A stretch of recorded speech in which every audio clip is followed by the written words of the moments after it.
এমন কিছু কারণ আছে যেই কাজগুলো করলে জিন অত্যন্ত রাগান্বিত হয়।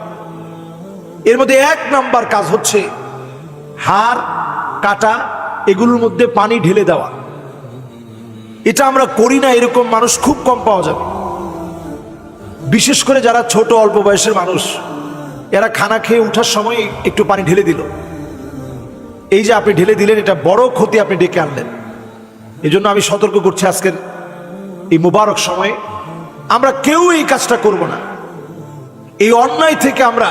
কারণ যখনই জিন এই কাটার মধ্যে হাড়ের মধ্যে যখন হাতটা দেয়, আল্লাহ তাআলা এই উসিলায় তাদেরকে রিজিক দান করেন। সুবহানাল্লাহ। যখনই আপনি পানি ঢেলে দিলেন, সে রাগান্বিত হইল, ক্ষতি করার চেষ্টা করল। 2 নাম্বার, বাচ্চাদেরকে নূপুর পরানো। লা তাদখুলুল মালাইকা বাইতান ফীহি জুলজুল। এই যে বাচ্চাদেরকে আমরা নূপুর পরাই, ছোট ছোট মেয়ে বাচ্চাদেরকে, এই নূপুরের ভিতরে যে ঝুনঝুনির একটা ছোট্ট বল আছে, এই বলটা আপনি ফেলে দেন। নূপুর পরানোর অসুবিধা নাই, কিন্তু ঝুনঝুনির মতো আওয়াজ হবে। অথবা পর্দার ভিতরে আমরা একটা ঝুনঝুনি ঝুলিয়ে রাখি, ওটা জনজন জনজন জনজন করে আওয়াজ হয়। এই ঝুনঝুনির আওয়াজটা আপনার ঘরের মধ্যে আপনি বন্ধ করে ফেলেন। ফেরেশতা প্রবেশ করবে, জিন আপনার ক্ষতি করতে পারবে না। 3 নম্বরে, ঘরের ভিতরে এখন বড় বড় পুতুল রাখি আমরা। এই পুতুলগুলো আপনাদের ঘর থেকে সরিয়ে ফেলেন, কারণ এই পুতুলগুলোর মধ্যে জিন সর্বপ্রথম অ্যাটাক করে। আপনারা ইউটিউবে সার্চ করলে দেখবেন অনেক পুতুল। বাচ্চাদের দিকে সরাসরি সিসিটিভি ফুটেজে এই ভিডিওগুলো রেকর্ড হয়েছে। বাচ্চাদের দিকে হঠাৎ করে তাকিয়ে ফেলেছে। একটা পুতুল যখন বাচ্চাদের দিকে তাকিয়ে ফেলেছে, আপনি চিন্তা করেন তাহলে কি পরিমাণ ভয় পাওয়ার কথা। এই কাজটা আমরা ভুলেও করব না, এই অন্যায়মূলক কাজ। পুতুল এটা আমাদের শরীয়তে আমাদের জন্য সম্পূর্ণরূপে নিষিদ্ধ। নবীজি বলছেন, লা তাদখুলুল মালাইকাতু বাইতান ফীহি তামাসিল। যেই ঘরের ভিতরে মূর্তি আছে, যেই ঘরের ভিতরে পুতুল আছে, এমন পুতুলওয়ালা মূর্তিওয়ালা ঘরগুলোর মধ্যে ফেরেশতারা প্রবেশ করে না, এখানে জিনেরা প্রবেশ করে। এরপরে যখন আপনি একটা ঘর, অনেক দিন কোরআন তেলাওয়াত নাই, এটা একটা খোলা ময়দানের মতো, এখানে জিন বসবাস করে। এজন্য অন্তত আপনি কোরআন পড়তে না পারলেও কোরআনটা শোনেন, ছেড়ে রাখেন। এরপরে ওই ঘরের মধ্যে জিন প্রবেশ করে, যেই ঘরের মধ্যে আপনি পেশাব আটকে রাখেন। আমাদের ছোট ছোট বাচ্চারা এখন বিভিন্ন কমোডের মধ্যে পেশাব করে। এই কমোডটাকে আমরা দৌত করে রাখি না, রাত্রিবেলায় রেখে দিই। এতে করে জিনের ভিতরে যারা খাবিস, সবচেয়ে নিকৃষ্ট জিন, তারা আসক্ত হয় এবং তারা আসে এবং ক্ষতি করার চেষ্টা করে। এই জন্য এই জায়গাটা আপনারা পরিষ্কার পরিচ্ছন্ন রাখেন। হাই কমোডে পেশাব করার পরে ফ্লাশ করেন নাই, ঘরের দরজা খুলে রাখছেন, এটা আপনি ফ্লাশ করে দেন, পরিষ্কার পরিচ্ছন্ন রাখেন, পেশাব জমিয়ে রাখা যাবে না।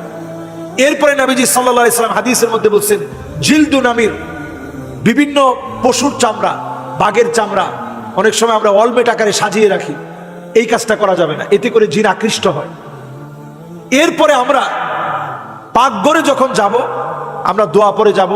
টয়লেটে যখন যাব, আল্লাহুম্মা ইন্নী আউযু বিকা মিনাল খুবসি ওয়াল খাবায়েস, এই দোয়া পরে আমরা যাব। ঘরের ভিতরে যদি কেউ নাও থাকে, আমরা সালাম দিব, কারণ এখানে জিনেরা আছে, হয়তো আপনারা দেখতেছেন না। আপনি যখন সালাম দিবেন, সে আপনাকে ক্ষতি করতে পারবে না। আবার যখন ঘর থেকে বের হবেন, বিসমিল্লাহি তাওয়াক্কালতু আলাল্লাহ লা হাওলা ওয়ালা কুওয়াতা ইল্লা বিল্লাহিল আলিয়্যিল আযীম, দোয়া পরে ঘর থেকে বের হবেন, দোয়া পরে ঘরের ভিতরে প্রবেশ করবেন। এইভাবে করে আমরা প্রত্যেকটা কাজে আমরা যদি সতর্ক হই, দেখবেন আল্লাহ তাআলা একদিকে বরকত দিবে, অন্যদিকে ফেরেশতারা এত পরিমাণ আমাদের জন্য দোয়া করবে, ঘরের মধ্যে প্রবেশ করে না। এর অন্যতম কারণ হচ্ছে কাতিআতুর রাহিম, আত্মীয়তার সম্পর্ক ছিন্ন করা। আমরা একটু বড়লোক হলেই গরিবদের খবর নেই না, ধনী হলেই গরিবদের আমরা কেমন যেন অবহেলার চোখে দেখি। এই কারণে ফেরেশতারা আমাদের ঘরে প্রবেশ করে না। আর যখনই ফেরেশতারা ঘরে প্রবেশ না করে, কুকুর যেই ঘরের মধ্যে থাকে, লা তাদখুলুল মালাইকা বাইতান ফীহি কালব, যে ঘরের ভিতরে কুকুর থাকে, ওই ঘরের ভিতরে রহমতের ফেরেশতা থাকে না, তখন সেখানে জিনেরা আসে।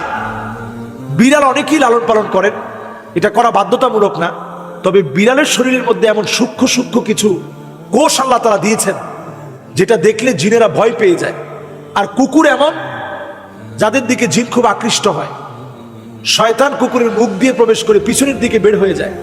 এই জন্য দেখবেন দ্রুতগামী যখন কোনো হুন্ডা দেখবে, বিশেষ করে রাতের বেলা আপনারা লক্ষ্য করে দেখবেন, রাতের বেলায় কোনো হুন্ডা দেখলে দেখবেন কুকুর একেবারে দৌড়ে তার পিছনে, কারণ জিনের গতিটা অনেক বেশি। গাড়ি দেখলেই দেখবেন কুকুর ঘেউ ঘেউ করে পিছনে দৌড়াচ্ছে। এর কারণ হচ্ছে কুকুর এটা আইডেন্টিফাই করে যে এই যে দ্রুত গতিতে চলছে এটাই মনে হয় সেই জিন, যে আমার মুখ দিয়ে ঢুকে পিছন দিয়ে বের হয় আমার কষ্ট দেয়, এটা মনে হয় সেই জিন। এই জন্য ক্ষিপ্র বেগে আপনাকে, আমি গত কয়েকদিন আগেও দেখেছি গাড়ির স্পিড তখন 70-এ চলতেছে, এত স্পিডে সে দৌড়াচ্ছে গাড়িকে ধরার জন্য, আক্রমণ করবে। তো এই জন্য আমরা ঘরের মধ্যে কুকুর রাখবো না। বিড়াল যদি থাকে, বিড়াল থাকতে পারে কিন্তু রাখতেই হবে এমন না। এই জন্য অনেক আলেম ওলামা অনেকেই বিড়াল লালন পালন করেন, আপনারা নিশ্চয়ই দেখেছেন এগুলো, আপনারাও লালন পালন করতে পারেন, কিন্তু রাখতেই হবে। অথবা বিড়ালের সাথে খুব বেশি একেবারে দামি দামি শ্যাম্পু মেখে বিড়ালকে একেবারে খুব বেশি আদর যত্ন করে 10-20 হাজার টাকা মাসে খরচ করে, এগুলো ইসলাম সমর্থন করে। তা আমরা অনেক সময় এই বক্তব্যগুলো দেওয়ার কারণে অনেকে প্রভাবিত হয়ে বিড়াল লালন পালন করে অনেক টাকা খরচ করেন। এটা করবেন না, বরং অল্পের ভিতরে যদি আপনি একটা বিড়াল লালন পালন করেন মহব্বত থেকে, ভালোবাসা থেকে, এটা আপনি করতে পারেন, কিন্তু এটা বাধ্যতামূলক না। আল্লাহ তাআলা আমাদেরকে বোঝার তৌফিক দান করুক। সকল রকমের দুষ্ট চক্রের চক্রান্ত থেকে আল্লাহ হেফাজত করুক।